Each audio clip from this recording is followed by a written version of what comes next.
très intéressant sur le plan philosophique, la relation entre le rituel, Ouais, les rituels d'une manière générale, religieux ou autres, ouais. et les tocs. Et oui.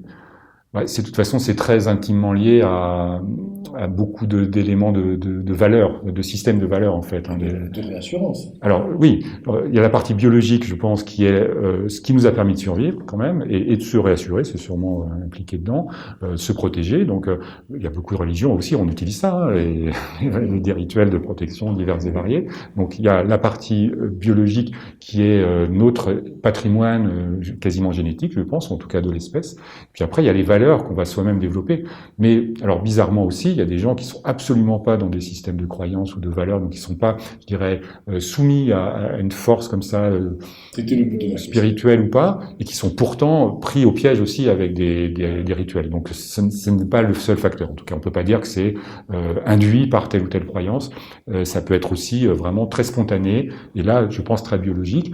Il y a des comportements qui sont quasiment de la neurologie, hein, comme on voit des gens, par exemple, remettre en place les choses, marcher d'une certaine manière, comme si en fait ils étaient téléguidés par quelqu'un qui leur disait de le faire, même s'ils savent que c'est eux qui le font. Hein. On n'est pas dans les hallucinations ou dans des idées délirantes, mais qui sont obligés de le faire et sans savoir pourquoi d'une certaine manière. Je fais ça, vous me demandez pourquoi, je sais pas, mais je suis obligé de le faire.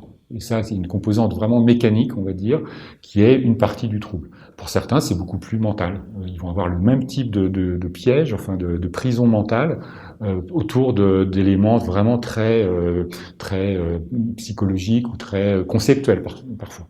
On voit des gens qui se répètent des formules de mathématiques compliquées parce qu'ils veulent trouver à tout près la solution, même si ça fait 20 ans qu'ils cherchent, mais parce qu'ils ont besoin d'avoir le contrôle sur ces choses.